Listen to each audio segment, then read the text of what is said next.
kwa bashasha, lakini na furaha kubwa sana kwa sababu ya ushindi mkubwa walioupata katika mashindano haya.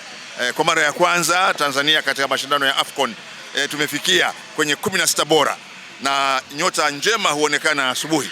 Maana yake hii inaashiria makubwa na mema zaidi 2027 tutakapokuwa wenyeji wa AFCON, sisi Kenya na Uganda, lakini zaidi sisi wenyewe wa Tanzania, kwa sababu ndio timu pekee katika hizi tatu ambayo imekuwa katika mashindano ya AFCON mara nyingi, lakini na mara hii imeifikisha Tanzania, na kwa maana hiyo Afrika Mashariki katika hatua nyingine ya juu, kuonyesha kwamba mechi za AFCON 2027 Tanzania atakuwa mshiriki, tena mshiriki hasa kwa haya aliyoonyesha safari hii katika mechi hizo huko Morocco. Ukiangalia mechi yetu na Nigeria, lakini ukiangalia pia mechi yetu na Morocco, hakika mechi zote mbili tulishinda. Tumepata somo gani sasa ikiwa sisi wenyeji wa michuano na mwaka? Somo kubwa la kwanza ni maandalizi. Lakini somo la pili ni kwamba watu mkiwa na umoja na mshikamano, mna uwezo wa kufanya mambo makubwa sana.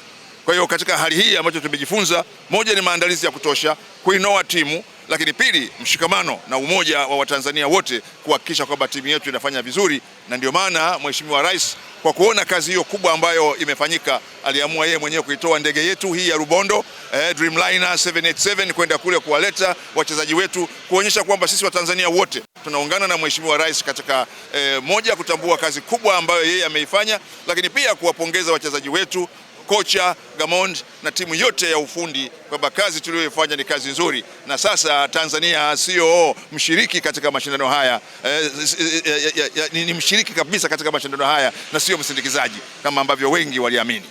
Mheshimiwa, pengine kwa ubora ambao Taifa Stars wameufanya na maandalizi ambayo tumeyafanya mpaka kufikia hatua ya 16 bora, tukielekea katika upande wa miundombinu, tarajie kitu kikubwa na cha kipekee kwa Tanzania. Katika miundombinu tumefanya vizuri sana. Mpaka sasa tunaendelea kukamilisha ujenzi wa uwanja wa Arusha.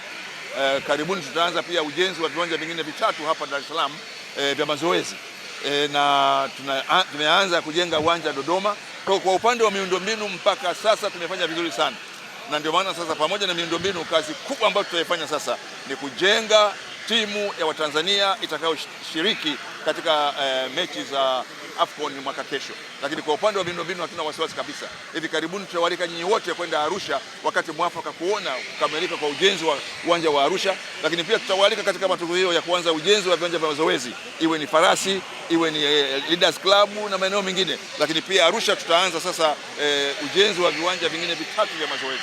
Kwa upande wa miundombinu hatuna shida kabisa, na ndio maana tumemaliza ukarabati wa uwanja wa Benjamin Mkapa ambao nao pia utatumika katika mashindano ya AFCON. Kwa hiyo miundombinu inakwenda vizuri, lakini pia sasa uandaaji wa timu kwa ajili ya mashindano ya AFCON ndio sasa tumeanza. Yaani leo tulivyowapokea hawa hawaji kupumzika. Sisi katika wizara ndio tunaanza mbio za uandaaji wa timu kwa ajili ya AFCON 2027. Basi waandishi inatosha, tunakwenda.